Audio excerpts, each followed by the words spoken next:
People everywhere are starting to listen to him. He's going on French, British, Italian, Japanese television. This is the wide world of Weingarten.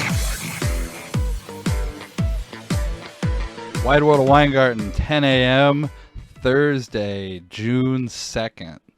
Got a lot of baseball going on today. Golf just started. Gonna just jump in, tell you a whole bunch of bets and stuff that I got going today and this weekend. But the first thing I want to talk about is I bet a no-score first inning. My first, hopefully last, no-score first inning all season, but yes, I bet a no score. Reason being, I got minus 110 on the no for this first Yankees-Angels game with Nestor Cortez and Shohei Ohtani. I saw a lot of other people, less smart and outright fraudulent type people playing this game and writing about it, and they needed several paragraphs to justify their explanation. I can just justify this bet and say, well, I bet a good price, minus 110.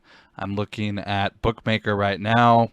About 5 minutes before the game starts, I see yes plus 107, no minus 140. So 30 cents ahead of the no at Bookmaker. At Pinnacle, the over half a run, same thing as yes, no, over half a run first inning. Over 0.5 runs is plus 104.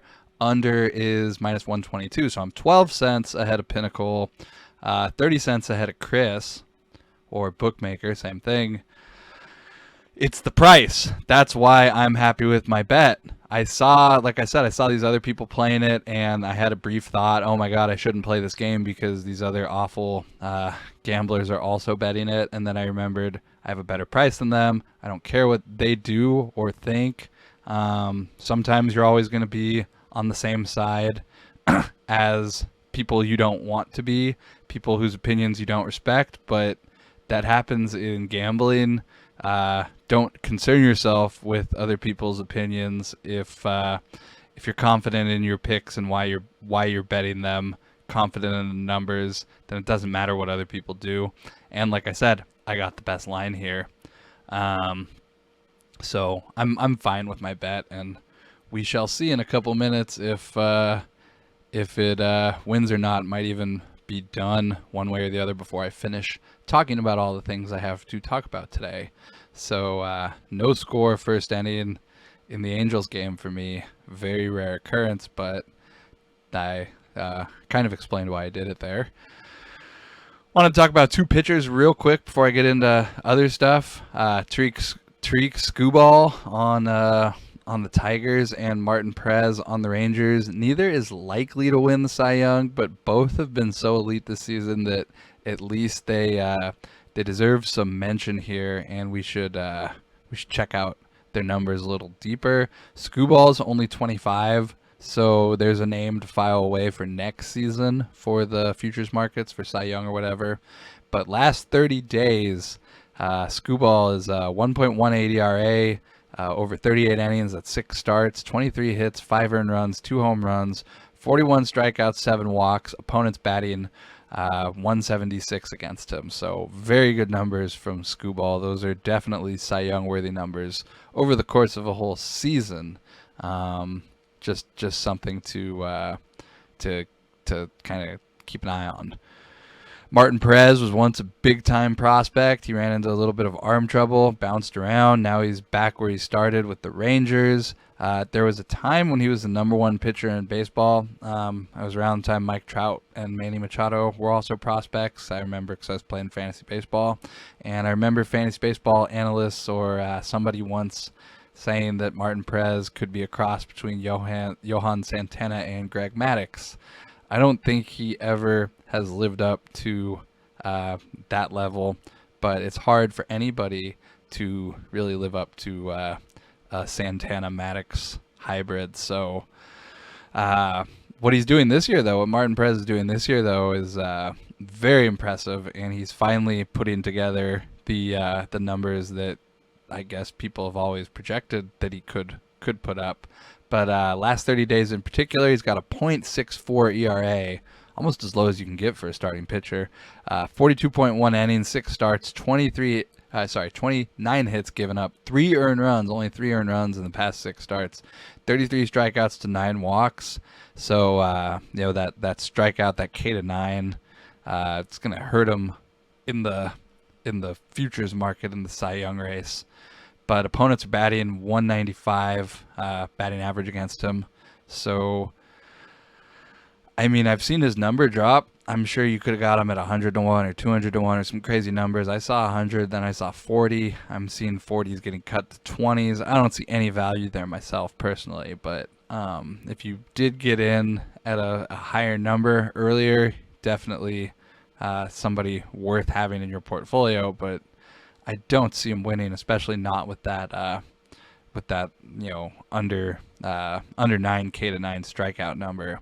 But the .64 ERA definitely earns him some consideration for his performance for the season and for the past month.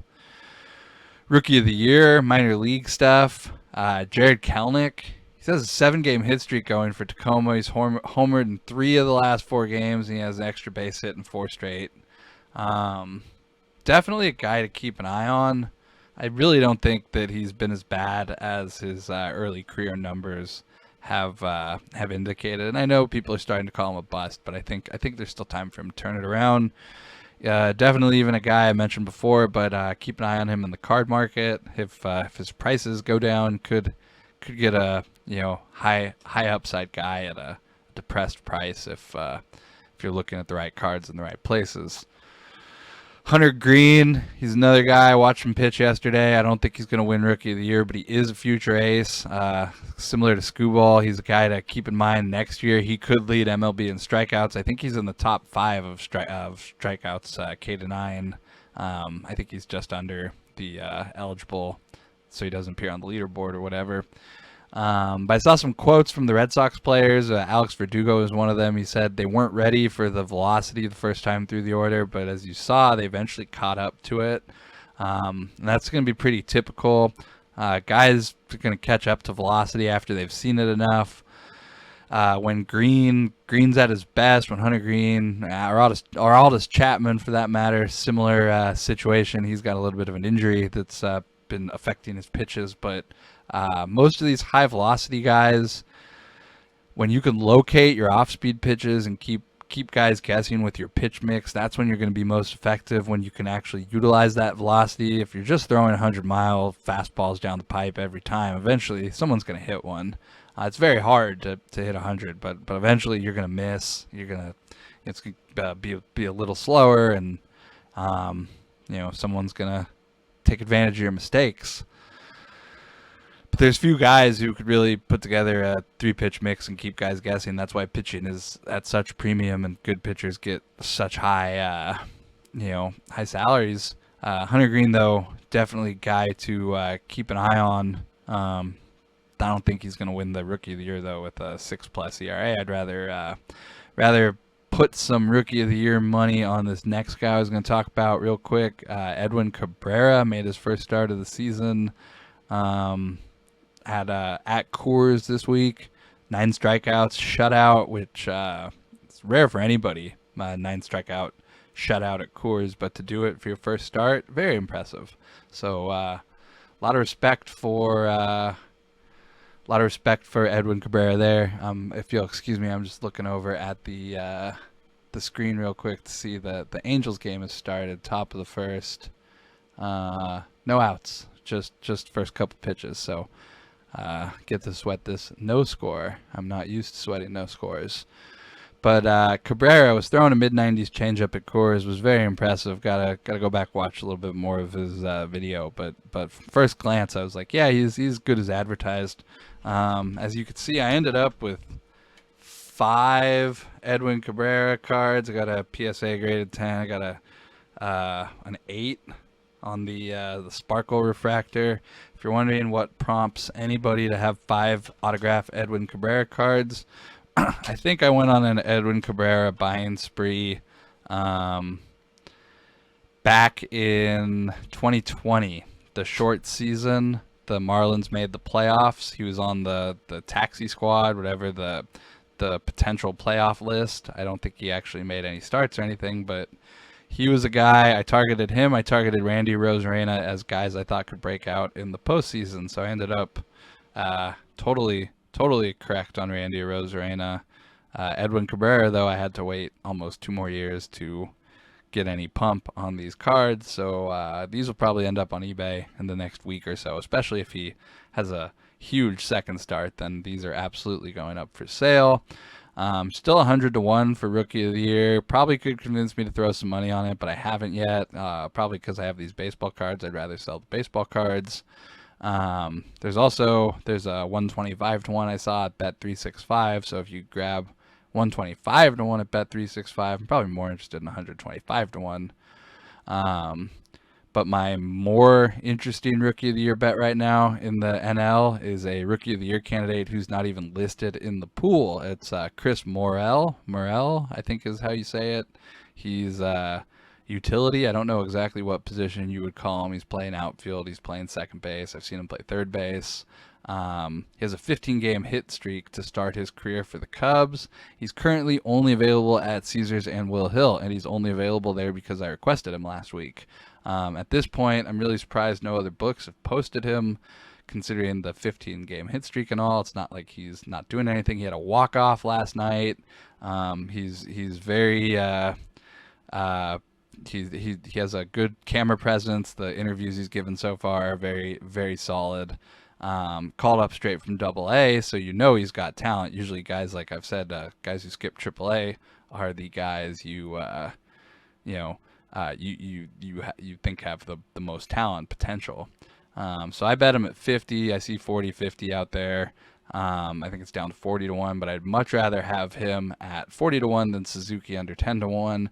At this point, on the limited stuff we have with Suzuki and Morel, I'm not convinced that Morel is not the Cubs' best Rookie of the Year candidate. So I'm pretty heavily invested now in the NL Central Rookie of the Year candidates. I've got Morel, I've got O'Neal Cruz, who is still missing in action, and Nolan Gorman, who has started well.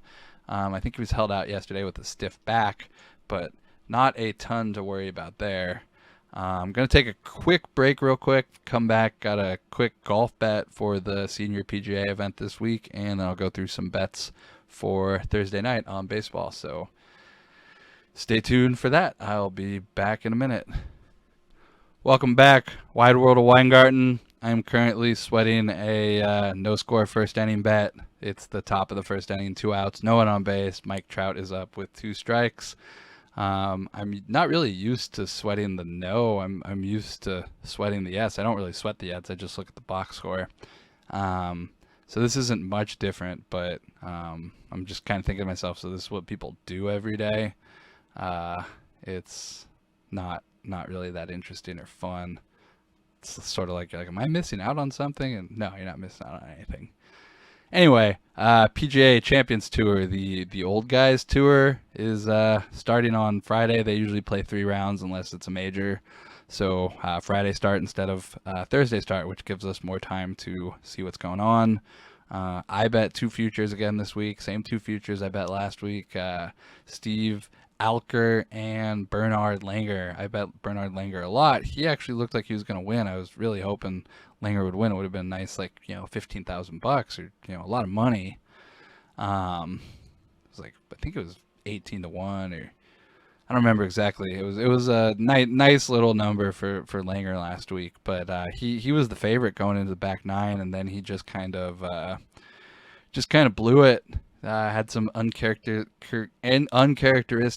like Langer shots, and Steve Alker came off from off the lead and won.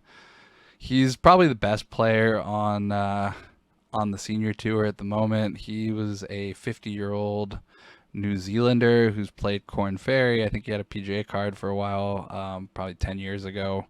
Bounced around different tours, and Monday qualified to the senior tour, won an event, has been on a really nice run for the last 15 months. And the senior tour is kind of a fun thing to bet on for me because you get to think about things a little differently. Like rookies on the senior tour, it's the senior tour, so they're like 50 years old. In this case, they're still kind of the freshest, least removed from the prime of their golfing careers for the most part, unless you're Bernard Langer, who's just consistently pretty good. But this week, like I said, I bet Steve Alker, Bernard Langer again. As far as matchups go, I don't bet a ton of golf matchups, but I did lay minus 135 on Alker versus Steve Stricker. Stricker was out last week, COVID positive, missed the Senior PGA Championship. I'm just fading the old guy off COVID here. If he even tees off, I just can't imagine, him having a strong weekend a week after battling COVID. If he does, then you're gonna beat me, but I'm happy to lay 35 cents on one of the best golfers on the tour versus somebody off COVID. So if you got a number on the matchup, anything like that, that's what I'm betting golf wise this weekend. As far as Thursday baseball, halfway through this no score, by the way. Now we're only 3 outs to a victory here. Got to fade Carpenter, Judge, and Rizzo with Shohei Ohtani pitching. Got Mike Trout to strike out, it looks like. Mike Trout, by the way, has got a 32% strikeout rate this season. I think that's slightly higher than normal for him, but it's one of the things that kind of makes me really wonder if he's going to be an MVP candidate with Shohei Ohtani on his team this year. Anyway, that's for a later show. Thursday MLB, I took a big price on the White Sox. Trying to avoid a sweep here against the Blue Jays. I got plus 162, Johnny Cueto. It's kind of I'm not sure I'm going to watch this game, but taking White Sox plus 162 here. I will bet the first inning here later today if I can grab even money. Marlins Giants. That's a really interesting game for me because I'm somewhat invested in Sandy Alcantara, Cy Young. I think he's a very good pitcher. Liked him for a while. Here I'm going to bet the first inning. Yes, this price should keep going higher up as the day goes by. Should see plus 115, maybe a little higher. I would play it at plus 110 or better. I also will make a small bet on Sandy Alcantara over 5.5 strikeouts, minus 120 or less. I think his strikeout over here today, I'd rather kind of front load my bet here instead of laying 10-1 or 8-1 or 6-1 or whatever the odds you can get on him to win the Cy Young and lock that money up till November. I'd rather bet some over strikeouts on Alcantara and sort of theorize that he's going to have to keep a pretty high strikeout rate up to win, to contend. And I don't think 4 or 5 strikeout games is going to get anything done. If he does have a poor strikeout game, he'll get a higher price on his Cy Young future after today. So we're going to take Alcantara game to game for now, game by game, I guess, whatever. And then tonight, Mets plus 157. Dodgers just got swept by the Pirates. Highly unusual or unexpected. I did have money on the Pirates. I think two of those 3 games. Yesterday was a nice one, the best one for me. So personally, but let's see if can't get a 4th Dodgers loss in a row. Mets plus 157. Big test for both teams tonight. Been some argument that the Mets have run out to a 10.5 game lead in the NL East by beating up on a bunch of bad teams. Might be true. So let's see what they could do against the Dodgers tonight. And for the Dodgers, who just got swept by one of the worst teams in baseball, let's see what they could do against real competition. Like I said, it's a big test for both of these teams. It's sort of like a progress report, a midseason progress report. Both teams can see where they're at after tonight's game or after this weekend series. So yeah, that's what I got for today. White Sox money line, Marlins yes score plus 110 or better. Alcantara over 5.5 strikeouts minus 120. Mets plus 157 and Ackler. Sorry, I always get that mixed up. It's Ackler, not Alker. Steve Alker, Ackler, whatever one. The good guy on the PGA Champion Tour minus 135 against Stricker. Man, I can't pronounce those names. Meanwhile, 7 pitch at bat for Ohtani to start off the bottom of the inning. this is really not fun. I've always been on the yes side, and I'd much rather be back on the yes side here. But today, I root for the no, and hopefully the 3 more outs to go, I get a winner to start Thursday. So thank you for listening. Be back tomorrow for more baseball stuff.